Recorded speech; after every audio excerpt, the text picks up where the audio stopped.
1932 in Indian Civil Service. Took the examination in 1931. When I heard I was successful, I spent a week deciding where I stood about Indian independence and Gandhi and all that. I decided that I agreed with it.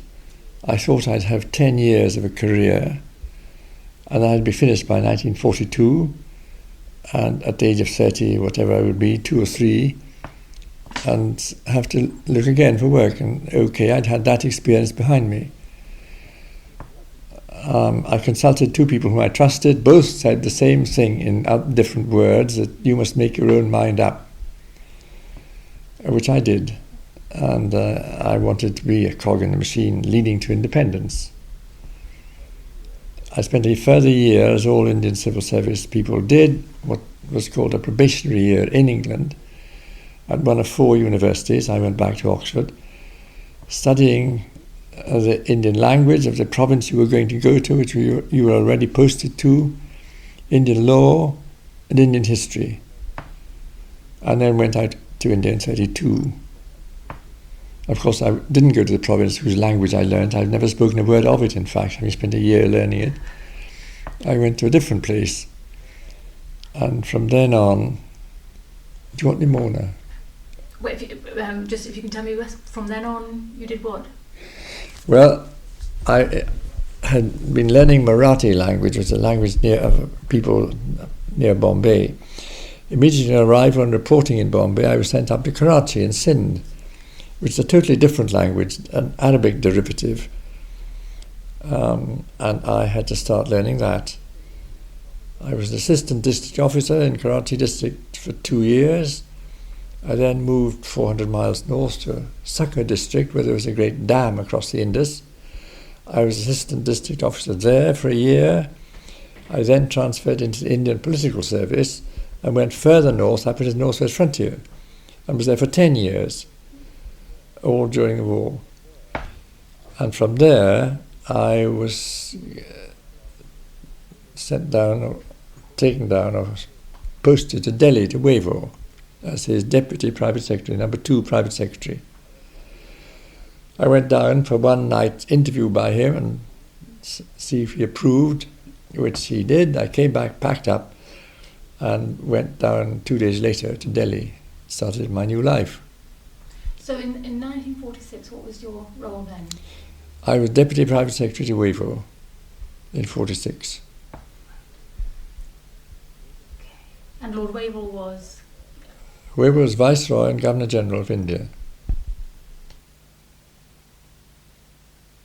Is that the general feeling? What was the feeling in the Viceroy's office about the future of India? You better pause there, because... Wavell.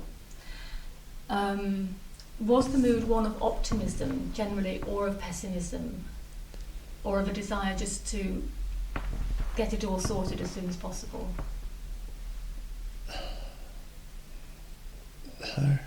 Pause again, I've got to think this.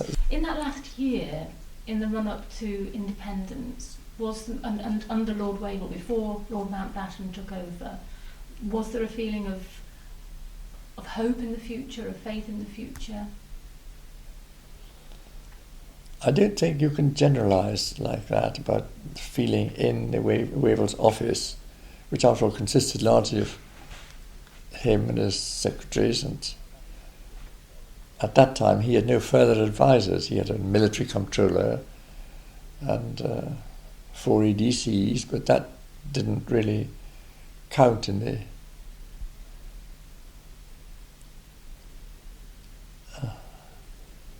So you've got to pause again. Well, you said before that we lived in crisis for 2 years. We lived in crisis, day-to-day crisis. That is true. And often one of the major crises, for instance, was the Congress threat that all Congress ministries, which existed in 7 provinces, should resign. And that would indeed have induced a good deal of chaos in India, because before the war, when a ministry resigned in a province, the governor took over the administration under the Government of India Act and ruled the province with the Indian Civil Service, the Indian Police, the Indian Army, and all the rest of it behind him. By this time, the Indian Civil Service was half Indianized. Not that the Indian half was in any way disloyal or not supportive of the policies. The police were more than half, I think, Indianized, and why should they take strong action against Congress leaders when, if not 6 months, a year, 18 months, Congress would be in power anyway, and then they'd be for it. So the British Army was retiring to Britain, returning, demobbed, about the rate of a division a month, I think, all through 46. Huge army built up for the Japanese invasion into Burma, you see. All that was going back. And the troops would have mutinied probably if they'd been ordered to wait and ensure the peace in India. So that the governor could no longer take over the administration if the Congress ministers resigned. This occurred in Mountbatten's time, this particular crisis, which he got over in a way I can tell you later if you like, or now if you like. Yes, please do. Well, that particular day was the end of May, very hot day indeed, 116 in the shade, that sort of heat. We worked in air-conditioned offices, luckily, because our day was 8 a.m. to 8 p.m. And you couldn't have done that except in air-conditioned offices. Gandhi came up to see the Viceroy at 3 o'clock in the afternoon, this threat having been made and about to be carried out. Which threat? Can you just tell me again what threat? The threat that all Congress ministers would resign unless certain things happened. Mountbatten talked to him for about 3 hours. He came away and went straight to All India Radio, and in the All India Radio evening news, the equivalent of BBC 9 o'clock news, he started by saying he'd just come from a long interview with the Viceroy, and he, Gandhi, was convinced that what Mountbatten was trying to do was what he, Gandhi, had been advocating for many years. Now that was a feat of skill in negotiation which Wavell couldn't have achieved. I hesitate to say it wasn't true. It was true that Wavell couldn't have handled the situation as Mountbatten did.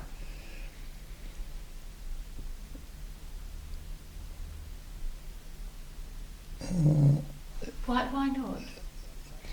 Because he hadn't got that sort of particular subtlety of mind. He was too straightforward to use arguments, I suppose. I wasn't present at the interview, but for Mountbatten to persuade Gandhi that what Mountbatten was doing was what Gandhi had wanted all along, to an extent which made him go and say this on All India Radio, and the threat was withdrawn, and the tenseness in India, and it really was very tense at that particular night, subsided. What was it that Mountbatten was going to do? He was going to pursue the constitutional way that was then laid out to be pursued. It was before Radcliffe had been appointed to come and demarcate boundaries. Mountbatten's great achievement to achieve the agreement of Hindus and Muslims to the partition of India, very much against the grain of all Congress and Hindus, but demanded by Pakistan, Jinnah and his allies, who said they'd like a piece of the Sindh desert, but they must have land of their own. They weren't prepared to go as a perpetual, which would have been, of course, Muslims, perpetual minority under the Hindus. And it's not easy for Muslims to accept the idea of a secular state, which the Hindus did. And the Muslims strongly believed, and they may have been right, they obviously, from a population point of view, would have been right. They would have been a perpetual minority to the Hindus. My own view on all that which I argued before the war when I was an assistant district officer, particularly in the northwest frontier for a while, and as such I was a magistrate. And there was a particular lawyer. We lived in the village, the first place my wife went to when we were married and went out for over 2 years. A Hindu lawyer, a very attractive character, very intelligent. And I argued after the court finished the day's work, he'd stay in the courtroom, put his hands on my desk, and we'd talk about politics. He was very interested, of course, as all intelligent Hindus were, in the politics of India. And I used to argue that if the Congress were more generous-minded and were prepared to cede to Pakistan, to the Muslims, not Pakistan, there was no Pakistan, to cede, put that down a minute, to concede equality at the centre and devolution of all powers except those powers which necessarily had to remain at the centre: foreign affairs, defence and economic oversight. If they had done that, they would keep the power of governing India in the provinces where the Congress was a majority. Where the Muslims were in the majority, there might be 1 or 2 provinces with a Muslim government, but there would always be 7 or 8 with a Congress, Hindu government. And he might have won over Jinnah on this promise of 50-50 sharing at the centre. Yeah. But Congress hadn't got that generosity of spirit, is all I can call it.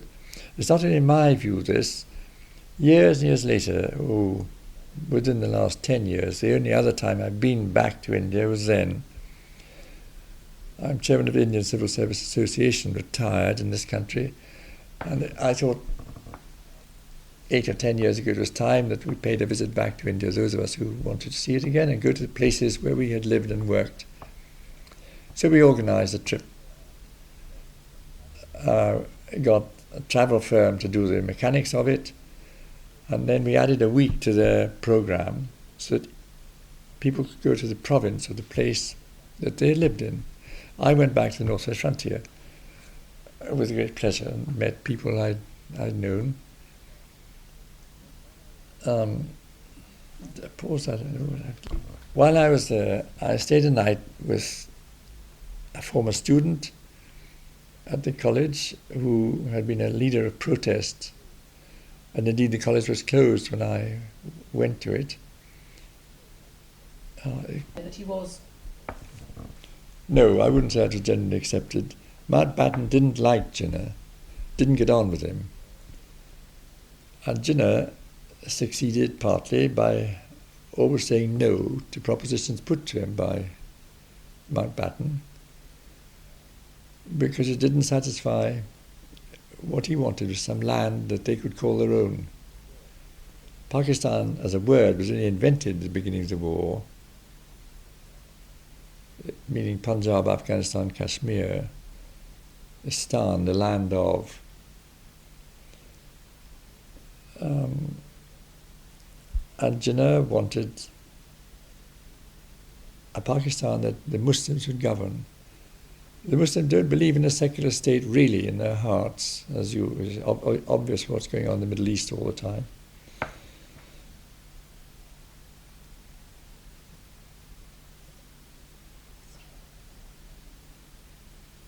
How did he present himself, Mr. Jinnah? What sort of... He was a lean, acidulated person, suffering from cancer, which nobody knew at the time. He was a very clever man, a lawyer, and he built Pakistan, you could say himself, like Ataturk built the modern Turkey. He is the father of Pakistan. I think without him, there might or might not have been a Pakistan. I can't say that, but certainly he is responsible for it as it became. And what sort of man was Nehru? Nehru was a much more...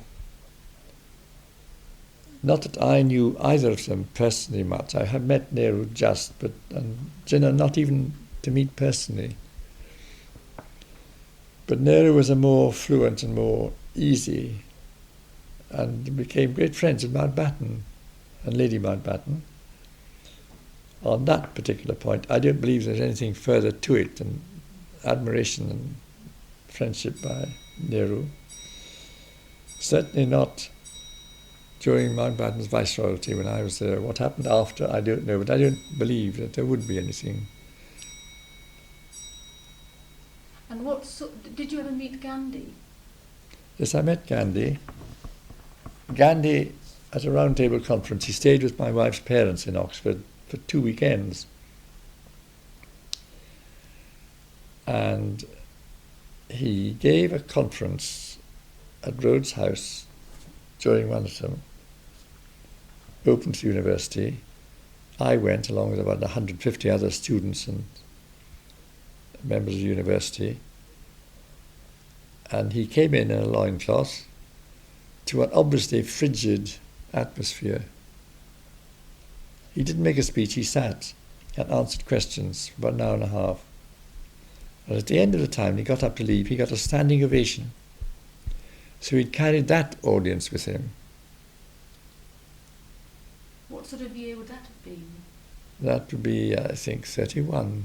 Would not be, yes, 31. And did you meet him when you were in India as well? I met him once then. I had to go to see him on some business, but only briefly. Sitting in his charpoy, his bed, well-oiled body. He looked very fit for his age. And I did my work, such as it was, with him, and that was that. I never met him again. How was he viewed in Lord Wavell's office?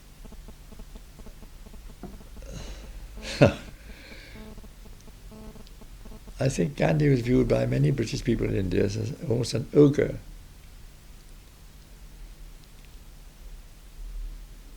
I think many people didn't really believe in Indian independence and self-government.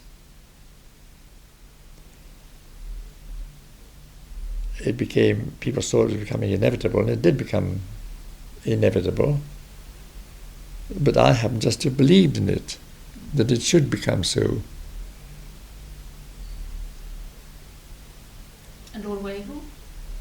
I don't know what his personal, private, innermost views on it were. He had the job of carrying on the government of India. The Governor-General and the Viceroy performs a double function. He's the ceremonial head of everything in India. He's also the active Governor-General of India. And all kinds of papers from all the main departments, all the departments, came to him if there were important decisions to be made. And that's what our work mainly consisted in, sifting through these things and passing them up to Wavell to see and approve or disapprove with comments on them. That was the job of his secretariat, which was George Abel and me and Peter Scott. Because there was another reference, the next reference to you here, I think. Let's have a look.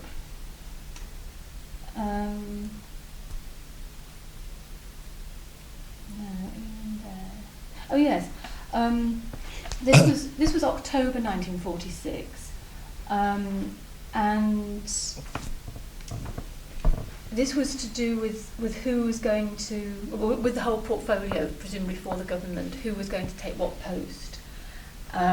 George Abel went down to see Nehru, and Lord Wavell saw Nehru, and then you were sent down to see Jinnah and offer him the other portfolios: finance, commerce, posts and air, health, legislative. Rather to my surprise, Jinnah raised little protest, was friendly, accepted, and sent me a message of thanks. Do you remember that? I don't remember that. Going to see him.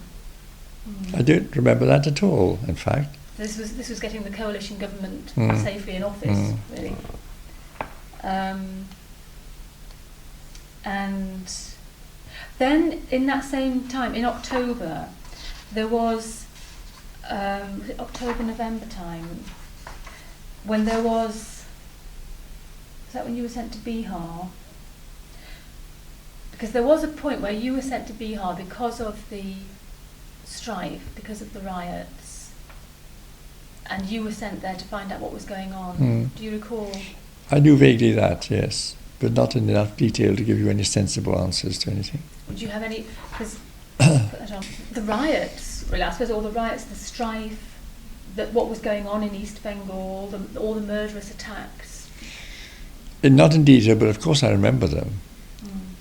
And a factor which is sometimes forgotten is that at the back of minds was the fact that there were some 60,000 British people scattered about India, and had chaos come along, and attributed of course to the British, very many of them would have been in serious danger.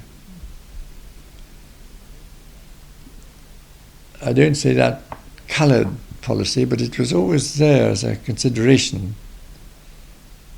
in working out plans. Another mutiny, you think? There could have been. When you went to those places, when you went to Bihar, can you remember anything that you saw when you were there? I mean, did you actually witness? No, I didn't witness any. I probably stayed with the governor or somebody like that for a day or two and met people and talked to them. But I didn't see any rioting going on. And again, where was the other reference? Because again, this was November 46, and well, certainly Lord Wavell talks about returning from a couple of rather harrowing days in Bihar, where there'd been an outbreak of savagery and bestiality, even worse than the Calcutta killings, and the victims were all Muslims. Would you have accompanied him on that trip, or would you have stayed? No, George Abel went on that trip, I think. I said one of us accompanied him always on his trips, but I didn't go with him to Bihar. I think it must have been George Abel. And yet, I think you were sent to Bihar. I may have been sent separately. Yes, you were sent in November. To try and find out the details of the situation. And I think you wrote a report on this, because it says there then looked like being a communal row over Ian Scott's report on Bihar, which I had circulated. Can you remember what you Can't remember. the report? Can't. But that was the Indian Office records. Yes. Are there any particular events of that period that do stand out? No, I'm sorry to say there are not. As I say, we lived in a crisis situation the whole time. Calcutta rioting, Bihar rioting, the threat up in the northwest frontier with Abdul Ghaffar Khan and the Red Shirts. The Red Shirts picketed the courts in Peshawar at one point. They formed as a military guard in Peshawar city in the early morning, marched off at 8 o'clock up to the courts and sat in serried ranks all around the building so nobody could get in or out. That was the way of blocking the administration of the courts. Very effective. It was overcome by the subtlety of another man equal to Mountbatten, more subtle, I think, who was a district officer, a Muslim called Sikandar Mirza. Later, in fact, became Governor General of Pakistan for a while. And one morning, when these people were forming up, falling in a great square outside Peshawar city, about 400 of them, they formed up, and then at about 12 minutes to 8, half a dozen dropped out, 10 to 8, another 20 dropped out, 5 to 8, about 50 dropped out. What had happened, of course, they had got Epsom salts or something put in their morning tea, and that killed that particular thing altogether. It was ridicule. He had to keep his head down for a while. Everybody knew who was responsible. It was never proved, of course, but it was perfectly obvious that his hand was behind this.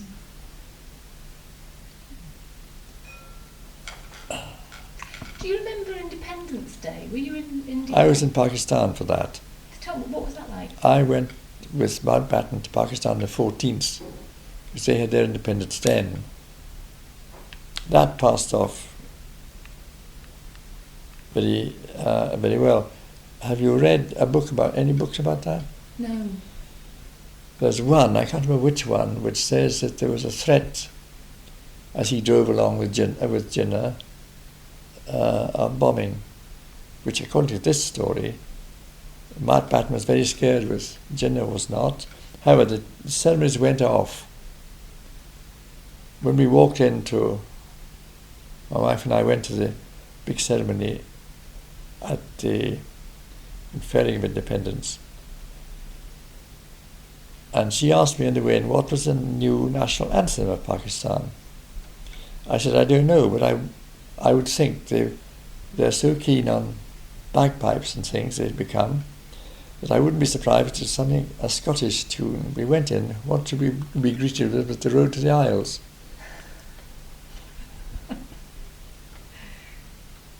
So they'd actually chosen that as their anthem? No, it's not their anthem, but it was incidental music, you could say.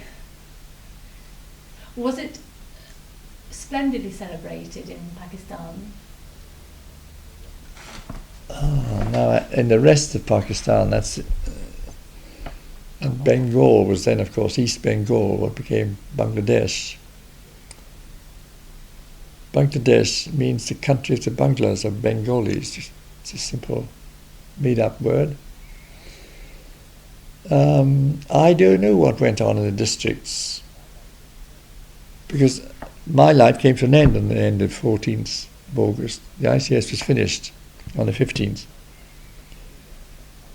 And I, in fact, stayed on about 5 months in Karachi with the new UK High Commissioner who had been appointed, Sir Lawrence Crafty-Smith, who was appointed High Commissioner in Pakistan, which was suddenly the biggest Muslim in the country in the world, 70 million people then, appearing from nowhere in a day. And he was the Governor General. He was the UK High Commissioner.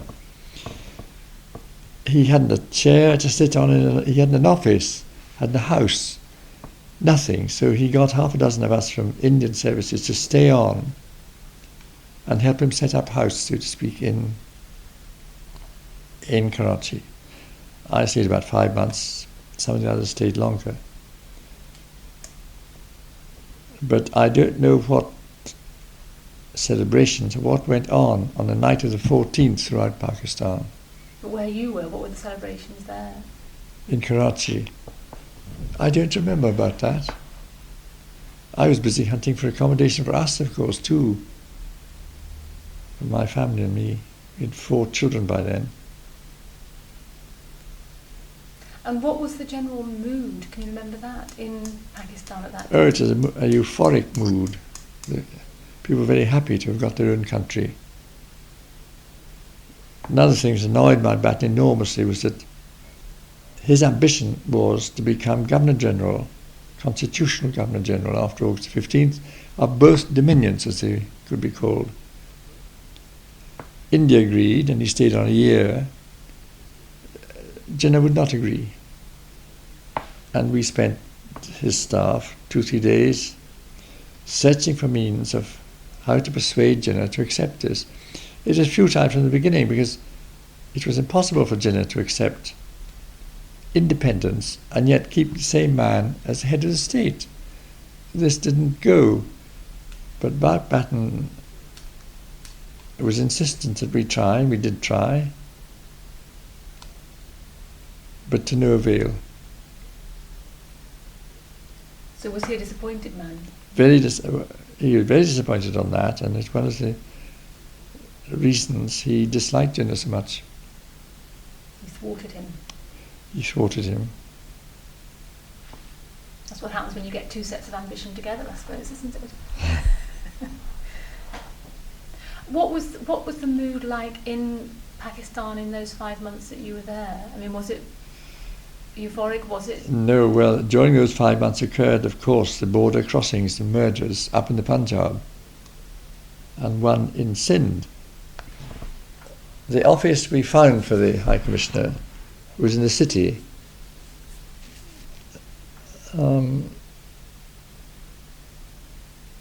And one day we were at work there when we heard a shouting and shooting, and terrible shouting.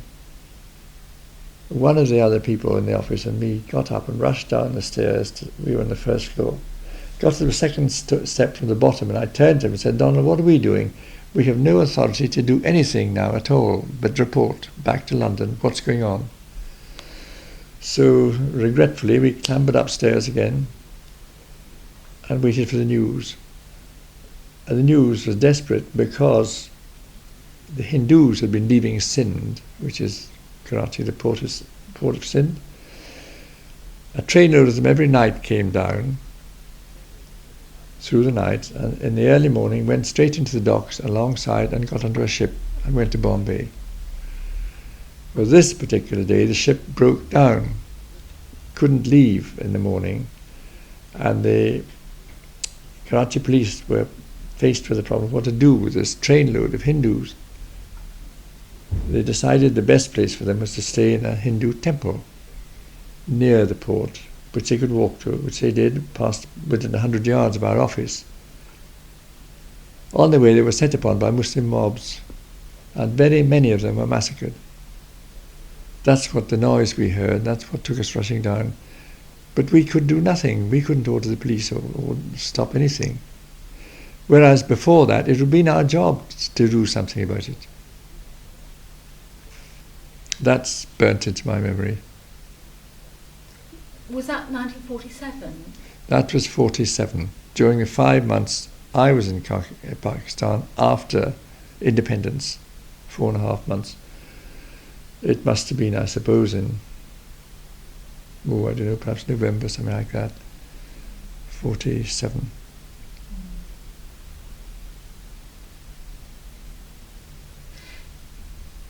Because when you were in Delhi, there weren't particularly bad riots in Delhi, There weren't riots in Delhi. There were very bad ones in Calcutta in 46. And in 47, Calcutta was one of the places we knew when partition came along there would be further major rioting. Calcutta and the Punjab border were the two places we knew this would happen. For Calcutta, Gandhi offered to go there and calm it down, which he did. It started, he went on a fast, and it stopped. He stopped it that way. How long did that fast take? Oh, just a matter of a day or two before it was escalating, you see, into what would have become a very big massacre, bigger than the one in 46. And Gandhi, to his credit, stopped it. He paid the price. He was murdered 2-3 months later by a Hindu, but he stopped it then. For the frontier and the Punjab border massacring, there were various plans. One plan was that there should be British troops controlling the border on both sides, so convoys and trains could pass. That was not possible because two independent countries don't accept foreign troops. They would have been responsible to the Viceroy and through the Viceroy to the Cabinet, but not to the government of the country. And no self-respecting foreign country can accept that situation. It's possible that because of Mountbatten's friendship with Nehru might have accepted it too. I don't know about that. Jinnah would never accept that. In fact, we never put it to them because it was obvious non-starter. Time we'd talk round and round about it in the Viceroy's house. We didn't report it to London. It wasn't taken any further. It was a non-starter.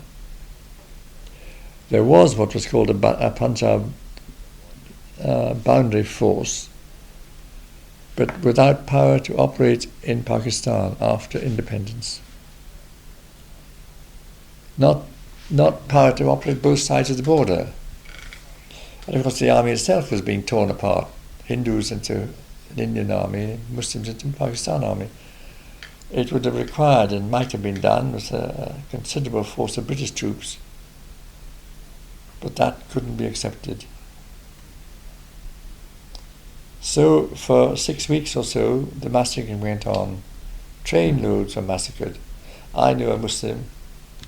He told me, I don't know if it's true or not, that his family were in Lahore. He was in Delhi as a child, almost a baby, he was 2, I think, sent up to Lahore to join his family with an ayah. And when they came to the frontier, the train was stopped. And he was shoved under the seats. Indian first-class carriages have very broad seats. He was shoved under it, must have been either drugged or made to keep quiet. He didn't say anything. The whole train was massacred. And he told me that he was the only surviving passenger to reach Lahore. I mean, he was 2, so I don't know, but I suppose his family told him that. I don't know. And that was that was after partition, and that was Oh yes, that started 6 weeks after partition. It can't really be blamed on us, on the British, that is, except insofar as the independence of India and Pakistan, the partition of India could be blamed on us, but that was done by agreement. So this particular massacring the Punjab is not a matter for which the British can really be blamed. It was a consequence of partition.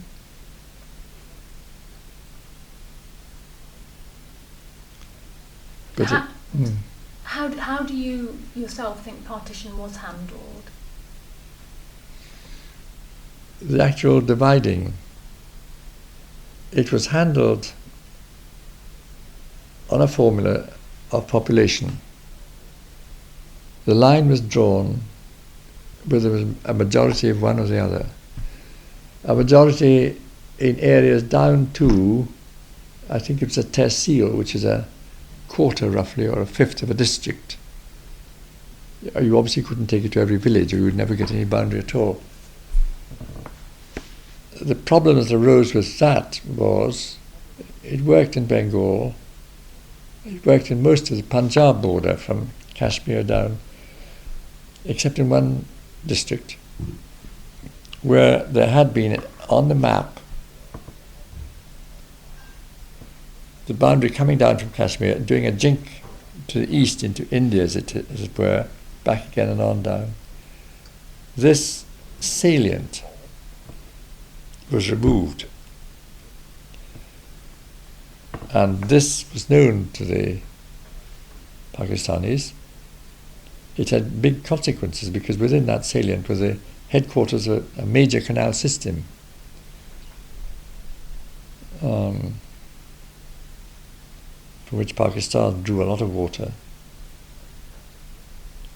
And also the figures were against the fact that it should go to India. That's why it had been drawn that way. Pakistanis believe firmly that Mountbatten was responsible for that. Not by himself redrawing the boundary, but by various means ensuring that Radcliffe did redraw it in the end.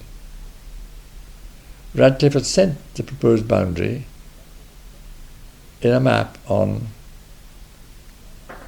August the 8th to the Viceroy, showing this and saying this is the boundary, or will be the boundary, subject to minor village alterations in the Lahore district. When it came to the point,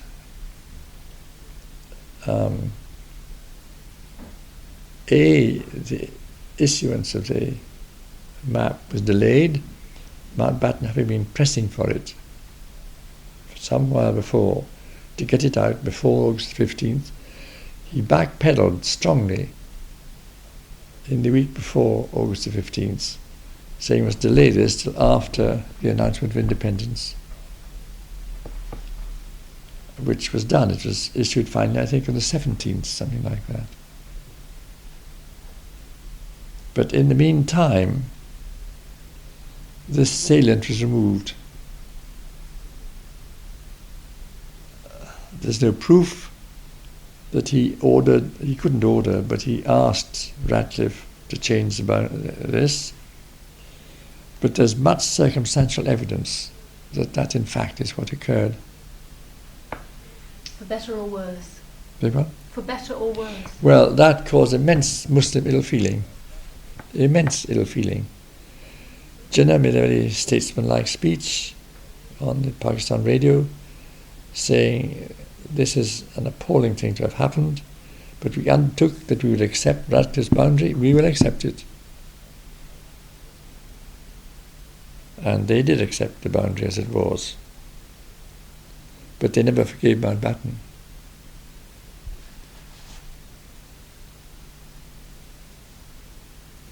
Not a popular figure in Pakistan, I shouldn't think yet. A little while ago you mentioned the day that Gandhi was assassinated. Do you remember that day? Yes, I do. I, in fact, was at a drink party in the evening in Karachi. It was during these months, I tell you, that I was there with the UK High Commissioner. And the news came through at about 6:30. And of course, immediately one thought, well, this is by Muslim, and all hell will break loose now in communal rioting. 7 o'clock, All India Radio announced it was by Hindu. Mercifully, I say mercifully, I mean nobody wanted Gandhi to be assassinated, but it wasn't a Muslim, or there had been tremendous. As it was, I was told that 35 Muslims were killed between the time the news came out and the 7 o'clock news in various places. But had it proved to be a Muslim, who knows what would have happened? Because Gandhi, of course, was revered by the Hindus. And rightly, because he, in a way, is the father of India, as Jinnah of Pakistan.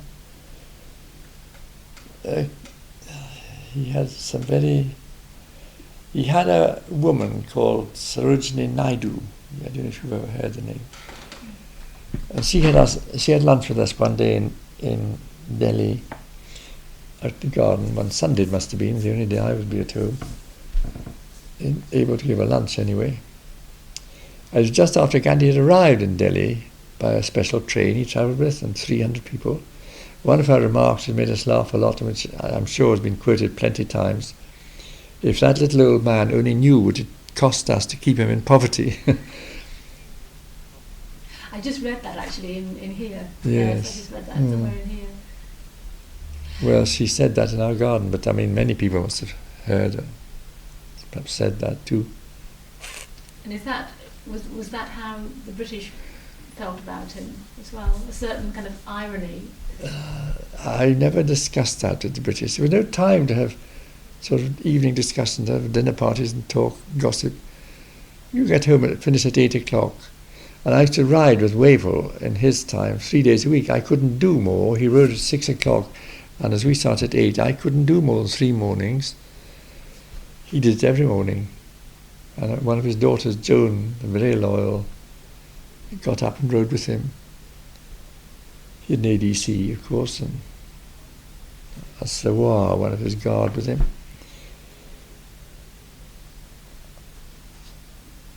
And was that purely for riding? Or Yes, for riding. But you discussed things too? Well, we talked a bit, but mainly riding, really. He had the reputation of being very non-communicative. Well, when there was something to talk about, he wasn't non-communicative. He talked all right. He's no good in small talk at a dinner party. It's a famous story of him in Egypt. Are you recording this?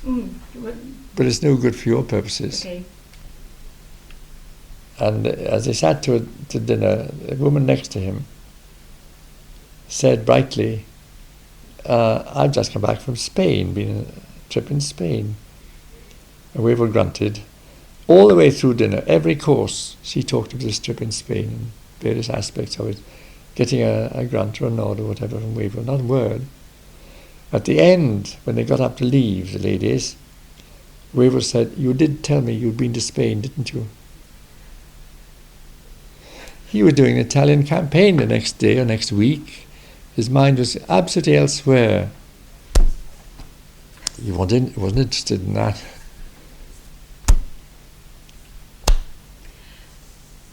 Just I remember the day that Gandhi was assassinated very distinctly. I happened to be at a drink party in the evening in Karachi. That's a good second. That's great.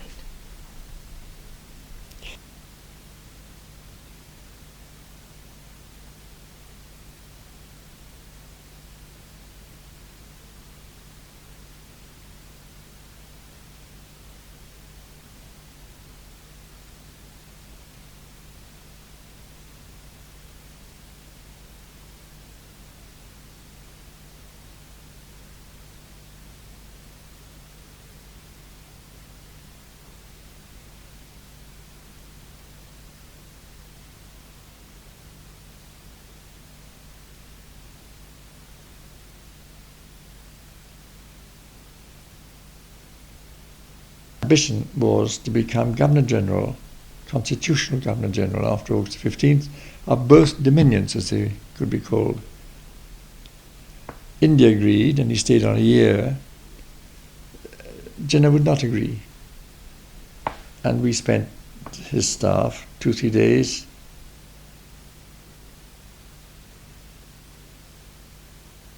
it was a euphoric mood. People were very happy to have got their own country. Another thing is